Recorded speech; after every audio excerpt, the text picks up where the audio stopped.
नमस्कार. आजच्या भागामध्ये इथे आता भूमीला खूप जास्त टेन्शन आलेलं असतं. रागिणीच्या डोक्यामध्ये आता नवीन कुठला प्लॅन शिजतोय याची तिला भीती वाटत असते. तेव्हा इथे भूमी आता खूपच जास्त रेसलेस झालेली असते. तेव्हा मानसी म्हणत असते की ताई, आत्तापर्यंत सगळं काही आपल्या मनाप्रमाणे झालंय ना, मग मला असं वाटते की पुढे सुद्धा सगळं काही आपल्या मनाप्रमाणे होईल. तू नको जास्त काळजी करू आणि तसंही आई आता ऑफिसमध्ये जाऊन असं काय करणार आहेत. तेव्हा इथे भूमी म्हणत असते, नाही म्हणू. अगं, जोपर्यंत आत्याच्या मनामध्ये नक्की चाललंय तरी काय, त्यांचा हेतू काय आहे, हे जोवर मला कळत नाही आहे ना, तोपर्यंत मी स्वस्थ बसू शकत नाही. तेव्हा मनू म्हणते, ताई पण मग आता आपण काय करू शकतो. तेव्हा इथे भूमी म्हणते, मी नाही, पण तू नक्कीच करू शकतेस. आत्यांबरोबर आता अथर्व गेलाय ना, तू त्याला सहज फोन केलायस असं त्याच्याबरोबर बोल. त्याला विचार की ते लोक कुठे आहेत, काय करतायत, असं सहज त्याच्याशी बोल. तेव्हा इथे मनू म्हणते की ठीक आहे. तेव्हा मनू इथे अथर्वला फोन करते. अथर्व आता बघतो तर इथे रागिनी अथर्वला विचारत असते, काय रे, कुणाचा फोन आहे. तेव्हा अथर्व म्हणतो की मनूचा फोन आहे. तेव्हा इथे रागिनी म्हणत असते, काय रे, तुझी बायको सारखी तुझ्यावरती नजर ठेवून असते, तुला फोन करत असते सतत. मला असं वाटतंय लव्ह मॅरेज केल्यापासून आहे ना, तू पूर्णपणे बायकोच्या आहारी गेलेस. म्हणजे लव्ह मॅरेज जे लोक करतात ते काय बायकोचा बैल होतात की काय. नाही म्हणजे अभि आणि आकाश हे दोघंजणं बघ बरं, कितीही महत्त्वाच्या मीटिंगला जाऊ दे, घरातून निघाल्यानंतर कुणाचा फोन घेत नाही, काही नाही. पण तुझी बायको ही मानसी सतत तुला फोन करत असते. तेव्हा इथे आता अथर्व म्हणत असतो, नाही आई, असं काय नाही आहे गं. तेव्हा इथे आता रागिनी म्हणत असते, असं नाही आहे म्हणजे कसं, मला तर असंच वाटतं की ती तुझ्यावरती लक्ष ठेवून असते. तेव्हा अथर्व म्हणतो, नाही आई. तेव्हा रागिनी म्हणते, तसं नसेल ना, मग तिचा फोन कट कर, म्हणजे मी तुझ्यावरती विश्वास ठेवेन. तेव्हा अथर्व तिचा फोन कट करतो आणि म्हणतो, बघ आता तरी ठीक आहे ना. तेव्हा इथे रागिनी म्हणते, हां ठीक आहे. रागिनी आपल्या मनामध्ये म्हणत असते की भूमी, मला माहिती आहे तू किती चालाक आहेस. मानसीच्या खांद्यावरती बंदूक ठेवून चालवतेस ना, म्हणजे अथर्वला फोन करून आम्ही कुठे आहोत, कुठे जातोय, हे सगळं तुला विचारून घ्यायचं आहे. पण मी सुद्धा तुमच्या 2 पावलं पुढेच असते. आता तुम्हाला सगळं काही तेव्हाच कळेल जेव्हा माझी इच्छा असेल, असं रागिनी म्हणते. तर इथे अथर्व विचारत असतो की आई, ऑफिसमध्ये गेल्यानंतर जास्त दगदग करू नकोस, इकडे तिकडे चालू नकोस, नाहीतर मग तुला त्रास होईल. अजून तुला पूर्णपणे बरं वाटत नाही आहे. तेव्हा रागिनी म्हणते, हो रे बाबा, आता तूच फक्त विचारायचं आणि बोलायचा बाकी राहिला होतास. तेव्हा अथर्व म्हणतो, आई तुला बरं नाही आहे ना, म्हणून काळजीपोटी बोलतोय. तेव्हा रागिनी म्हणते, हो रे बाळा हो. तेव्हा इथे आता रागिनीच्या मनामध्ये फक्त एकच विचार चालू असतो. तिने जे चॅलेंज भूमीला दिलेलं असतं ते तिला काही करून पूर्ण करायचं असतं आणि त्यासाठी ती आता फोकस्ड असते. तर इथे मनू म्हणत असते की ताई, तू बघितलंस ना, अगं अथर्वने माझा फोन उचलला नाही, तो कधीही माझा फोन इग्नोर करत नाही, मग आताच कसा काय केला. थांब, मी त्याला पुन्हा फोन करते. तेव्हा इथे पुन्हा फोन केल्यानंतरसुद्धा अथर्व काही फोन उचलत नाही. तेव्हा मानसी म्हणते, बघितलंस ना ताई, अथर्वने माझा आत्तासुद्धा फोन उचलला नाही आहे. तेव्हा इथे भूमी म्हणते, नाही गं, अथर्वला काही बोलू नकोस, याच्यामध्ये अथर्वची काही चुकी नाही आहे. रागिनी आत्या आहेत ना, त्या अथर्वला फोन उचलू देत नसतील, कारण का त्या खूपच जास्त हुशार आहेत गं. त्यांना आधीच कळलेलं असतं की समोरच्याच्या मनात काय चाललं आहे ते, आणि म्हणून त्यांनी आता आपल्याला काही कळू नये म्हणून अथर्वला फोन उचलू दिलेला नाही आहे. आणि आता आपल्याला हे सगळं तेव्हाच कळेल जेव्हा त्या काहीतरी तमाशा करतील. तेव्हा भूमी म्हणत असते, मला ज्या गोष्टीची भीती आहे ना, ते फक्त घडायला नको, असं ती वारंवार म्हणत असते. तर इथे भूमीला आता वेगळ्याच गोष्टीची काळजी असते. तर इथे एका बाजूला आनंदसुद्धा आलेला असतो. आकाश आणि अभि ज्या मीटिंगसाठी आलेले असतात, ती मीटिंग आता उत्तमरीते पार पडलेली असते. तेव्हा अभि म्हणत असतो, बघ ना आकाश, अरे नवरात्र सुरू होत आहेत आणि त्याआधी आपल्याला किती महत्त्वाचं काम मिळालेलं आहे. त्यांचं असं बोलणं चालू असतानाच इथे आता अभि म्हणत असतो की आकाश, लवकरात लवकर आईला फोन करून सांग. तेव्हा आकाश म्हणतो, हे काय, आता आईलाच फोन करतोय. आणि इथे आता आईला फोन करण्याच्या आधीच आता आजीचा फोन आकाशला आलेला असतो. तेव्हा आजी म्हणत असतात, आकाश कुठे आहेस रे तू. तेव्हा आकाश म्हणतो, आजी हे काय, अगं मी तुला आता आनंदाची बातमीच देण्यासाठी फोन करत होतो. आम्ही ज्या मीटिंगसाठी आलो होतो, मीटिंग अगदी व्यवस्थितरित्या पार पडलेली आहे. तेव्हा इथे आजी म्हणतात की तू लवकरात लवकर घरी ये. तेव्हा आकाश म्हणतो, काय गं आजी, काय झालं. तेव्हा इथे आजी म्हणत असते, अरे तू लवकर ये ना, मग तुला सांगते. तेव्हा इथे आकाश म्हणतो की आजी, यायला आम्हाला 2-2.5 तास जातील, मी पोहोचतोय, तोपर्यंत आईची काळजी घे. अभि म्हणतो, काय झालं. तेव्हा इथे आकाश म्हणतो की अभि, आता गाडीमध्ये बस, जाता जाता तुला सगळं सांगतो. तर इथे आता आकाशला आईची म्हणजे त्याच्या आत्याची खूपच जास्त काळजी वाटत असते आणि तिला बघण्यासाठी तो आता धावत पळत निघालेला असतो.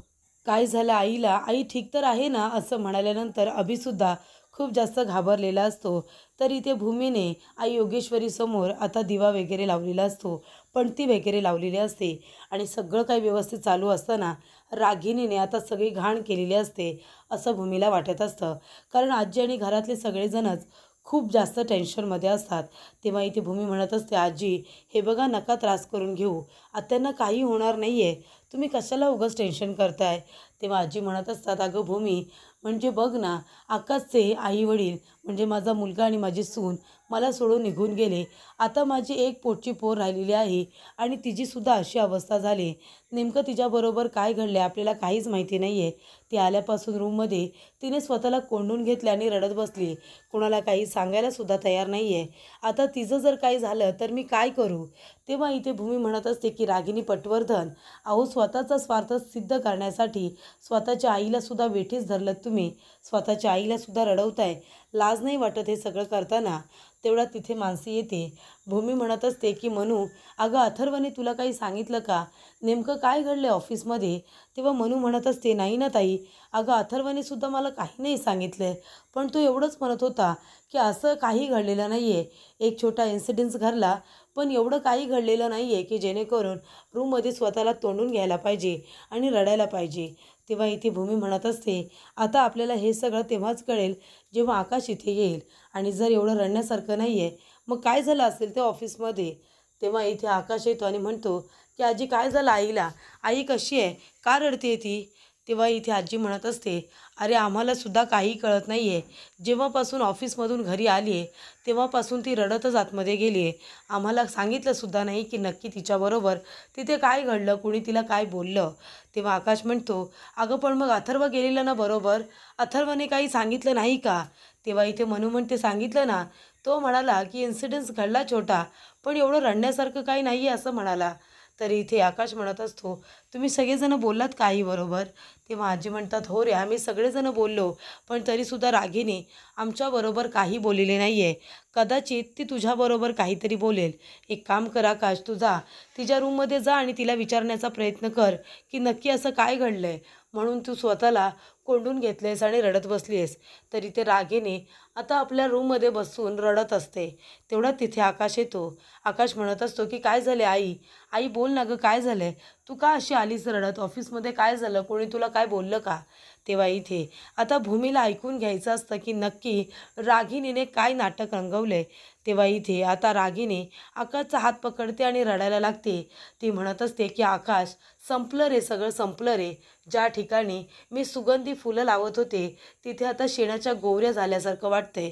तेव्हा आकाश म्हणतो, असं का बोलतेस तू? तेव्हा रागिनी म्हणते, नाही रे, काम करणाऱ्या माणसाला काही किंमत नसते. कितीही कष्ट केले तरी पण त्याचं नाव होत नाही. मात्र ज्याच्याकडे हुद्दा आहे, ज्याच्याकडे खुर्ची आहे, जागा आहे, पोझिशन आहे, त्या माणसालाच मान दिला जातो. मी बघितलं ना आता, तो मान आता मला राहिलेला नाही आहे. माझी इज्जत गेली आहे रे आकाश. आता मला काही मान पान हा उरलेलाच नाही आहे. तेव्हा आकाश म्हणतो, तू असं कसं बोलू शकतेस? नेमकं काय घडलं आहे? अगं तू आमच्यासाठी किती महत्त्वाची आहेस. आम्ही तुला किती इज्जत देतो हे तुला माहिती नाही आहे का? तेव्हा इथे आता रागिनी म्हणत असते, हो रे बाळा हो, पण ज्या ठिकाणी आपण काम करतो त्या ठिकाणी जर आपल्याला पूर्वीप्रमाणे मान मिळत नसेल, जर आपली त्या ठिकाणी इज्जत केली नसेल, किंमत दिली जात नसेल तर मग काय उपयोग ना? तेव्हा इथे आकाश म्हणतो, का झालं तरी काय? तेव्हा इथे आता रागिनी सांगत असते, ज्या वेळेला रागिनी आणि अथर्व दोघंजण आता ऑफिसमध्ये जात असतात तेव्हा बाहेर उभी राहिलेली सिक्युरिटी त्यांना अडवते आणि म्हणत असते की मॅडम थांबा, तुम्ही आता सहजरित्या आतमध्ये जाऊ नाही शकत कारण तुम्ही आता ऑफिसमध्ये येत नाही. तुम्हाला आता पास तयार करून घ्यावा लागेल. तेव्हा इथे अथर्व म्हणत असतो, अहो तुम्ही हे काय बोलताय? आई माझी कोण आहे तुम्ही विसरलात का? मालकीण आहे ती इथली. थांबा, आत्ताच्या आता आकाशला फोन करतो. तेव्हा इथे आता सिक्युरिटी म्हणत असतात, पण आम्ही तर आमचं काम करतोय ना. तेव्हा रागिनी म्हणते, अथर्व थांब, हे बघ आता मी इथे कुठल्याही पोझिशनवरती नाही आहे, त्याच्यामुळे ते लोक त्यांचं काम करत आहेत. हे बघा तुम्ही एक काम करा, तुम्ही आमचा पास तयार करा. तेव्हा इथे आता अथर्वला सुद्धा वाईट वाटतं. ज्या ऑफिसमध्ये ती मानाने जात असते त्या ऑफिसमध्ये तिला आता व्हिजिटर म्हणून जाता येत असतं आणि ते सुद्धा पास घेऊन. तेव्हा इथे हे सगळं ऐकल्यानंतर आकाशला खूप जास्त राग येतो. आकाश म्हणतो, काय आईला तिथे अडवलं? कोण होता तो सिक्युरिटी?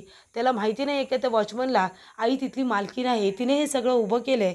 आई, मी आत्ताच्या आत्ता फोन करतो त्या वॉचमनच्या एजन्सीला आणि त्याला काढून टाकायला सांगतो.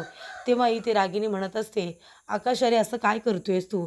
नको त्याच्या पोटावरती पाय आणूस. अरे ती त्याची रोजीरोटी आहे आणि तसंही त्याची काय चुकी आहे? तो तर प्रामाणिकपणे त्याचं काम करतोय ना. मला व्हिजिटर म्हणून पाठवलं, पास दिला. तो तर आपल्या प्रोटोकॉलप्रमाणेच वागला ना, मग त्याच्यामध्ये त्याची काय चुकी आहे? तेव्हा इथे आकाश म्हणतो, तरीसुद्धा आई, अगं त्या लोकांना माहिती आहे तू तिथली मालकीण आहेस. तू हे सगळं रक्ताचं पाणी करून उभं केलेस ना. हा बिझनेस बाबांनंतर तू सांभाळला आहेस. मग त्यांना कळायला पाहिजे ना तुला कसं ट्रीट करायचं ते. तेव्हा इथे आता पुन्हा रागिनी रडायला लागते. आकाश म्हणतो, अजून काय झालं? अजून तुला काही बोललं का कोणी? तेव्हा पौर्णिमा म्हणते, आई सांगा. हे बघा मनामध्ये अशी सळ ठेवू नका. तुम्ही जर आम्हाला काही सांगितलं नाही तर आम्हाला कसं कळेल? आकाश म्हणत असतो की आई तू आम्हाला सांग. तू आम्हाला सांगितल्याशिवाय आम्ही ते रेक्टिफाय करणार आहोत का? तेव्हा इथे आता पौर्णिमा म्हणत असते, आई सांगा ना. नका तुम्ही मनामध्ये सळ ठेवू, आम्हाला सगळं कळू द्या. तेव्हा रागिनी म्हणते की आकाश, अरे काय सांगू तुला आता. बाहेर तर बाहेर वॉचमनने आम्हाला अडवलंच, पण जेव्हा मी ऑफिसमध्ये गेले तेव्हा आकाश म्हणतो, तेव्हासुद्धा काय झालं आई?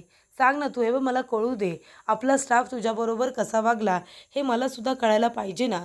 तेव्हा इथे आता रागिनी सांगते, जेव्हा ती तिच्या केबिनमध्ये गेलेली असते तेव्हा ती आपल्या नावाची पाटी बघत असते. तेवढ्यातच तिथे कार्यकर येतात आणि म्हणतात, मॅडम तुम्ही इथे काय करताय? तुम्ही कुणाला विचारून इथे आलात? तेव्हा इथे रागिनी म्हणते, हे काय तुम्ही कार्यकर? अहो मी ऑफिसमध्ये आले म्हणून तुम्ही मला असं ग्रीट करणार आहात का? तुम्हाला साधं माणसाला ग्रीट कसं करायचं ते सुद्धा येत नाही का? तेव्हा स्टाफसुद्धा म्हणत असतो की आता यांचा काय इथे येऊन फायदा आहे? नातं कोतं असलं तरी ते बाजूला ठेवायचं. ऑफिसचे काही रूल्स रेग्युलेशन असतात की नाही, की असं सहजरित्या यायचं आणि ऑफिसमध्ये घुसायचं. तेव्हा इथे रागिनी म्हणत असते की कार्यकर, स्टाफ माझ्याबरोबर असं का बोलतोय? तेव्हा कार्यकर म्हणत असतात, कसं बोलता येते? हे बघा ऑफिसमध्ये जे लोक येतात त्यांच्याबद्दल असं बोललं जातं आणि बरोबरच बोलता येते. तुमचं जे काही नातं रिलेशन आहे ते तुम्ही बाजूला ठेवा. असं ऑफिसमध्ये डिरेक्टली तुम्ही येत जाऊ नका. आणि ही केबिन आहे ना आकाश सरांची आहे. त्यांनी जर तुम्हाला इथे पाठवलं असेल तर तुम्ही त्यांना फोन करा आणि आमच्याशी द्या, आम्ही त्यांच्याशी बोलतो. तेव्हा इथे कार्यकर म्हणत असतात की हे बघा, तुम्ही असं आकाश सरांच्या केबिनमध्ये त्यांच्या परवानगीशिवाय येणं आम्हाला योग्य वाटत नाही. तेव्हा रागिनी म्हणत असते, हे बघा मी फक्त माझं सामान घ्यायला इथून आली आहे. तेव्हा कार्यकर म्हणतात की एकासुद्धा वस्तूला हात लावू नका. जोपर्यंत आकाश सर परवानगी देत नाही तोपर्यंत सगळ्या वस्तू तिथेच राहिल्या पाहिजे. तेव्हा इथे रागिनी म्हणत असते, ठीक आहे मी फोन करते आणि ती आकाशच्या खुर्चीवरती बसते. तेव्हा कार्यकर म्हणतात, आता मॅडम त्या खुर्चीवरती तुम्ही बसू नका, कारण ती तुमची राहिलेली नाही आहे. तेव्हा इथे आता रागिनी म्हणत असते, बघितलंस ना, सगळा मानपान हा सगळा हुद्द्याला असतो रे, जागेला असतो, खुर्चीला असतो. मला तिथे कुणीही आता विचारलं नाही. तेव्हा इथे आकाश म्हणतो की शांत हो आई आणि मानसीला पाणी आणायला सांगतो. आकाश रागिनीला पाणी पाजतो आणि म्हणत असतो की आई हे बघ, जर तिथे केल्यानंतर प्रत्येक मान पान हा फक्त खुर्चीला असेल, तिथल्या हुद्द्याला असेल ना, तर मग तो मान मी तुला मिळवून देईन. तेव्हा इथे रागिनीला भीती वाटत असते की आता आकाश होकार देतोय की नाही. पण आकाशने होकार दिलेला असतो. मात्र भूमीला आता कळलेलं असतं. तिच्या मनातली भीती खरी ठरलेली असते. अक्षरशः इथे आकाशने आता पुन्हा इथे रागिनीला पद द्यायला सुरुवात केलेली असते. तेव्हा इथे रागिनी आता भूमीकडे बघते. भूमी तिच्याकडे रागाने बघत असते. तेव्हा इथे रागिनी आता ज्या पद्धतीने भूमीने गालामध्ये जीभ घालून तिच्याकडे हसलेलं असतं, त्या पद्धतीने रागिनीसुद्धा आपल्या गालामध्ये जीभ घालून आता भूमीकडे बघून एक वेगळी स्माईल देत असते. तेव्हा इथे भूमीला आता तिचं कारस्थान कळलेलं असतं की हे सगळं कारस्थान रागिनीचंच आहे. तर पुढील भागामध्ये आपण बघूया. इथे गुरुजी येतात आणि म्हणतात की तुमच्या घरातलं हे 25वे वर्ष आहे नवरात्रीचं, घटस्थापनेचं. त्याच्यामुळे आता तुम्ही हा कुंकवाचा करंटा ज्या सुहागणच्या हातामध्ये द्याल, तिच्या हातामध्ये घराची आणि ऑफिसची दोन्ही बाजूंची सत्ता राहील. तेव्हा इथे आता आकाश ते कुंकवाचा करंडा रागिनीच्या हातामध्ये देत असतो आणि म्हणतो की आतापर्यंत हे घर तू सांभाळलंस, यापुढे सुद्धा तू सांभाळशील, तुझीच सत्ता राहील. तेव्हा वरून आता झुंबर खाली पडणार असतो. आकाश रागिनीला धक्का देऊन बाजूला करतो आणि तेवढ्यातच कुंकवाचा करंडा हा भूमीच्या हातामध्ये गेलेला असतो. याचा अर्थ घरातली सत्ता, ऑफिसची सत्ता ही भूमीच्या दिशेने गेलेली असते. तेव्हा आकाश तिच्या हाताकडे बघतच बसतो आणि इथे भूमीला खूप जास्त आनंद होतो की कुंकवाचा करंडा तो मान रागिणीच्या हातात न जाता तो आता भूमीच्या हातामध्ये आलेला असतो. त्यामुळे तिला एक वेगळंच समाधानसुद्धा इथे मिळत असतं.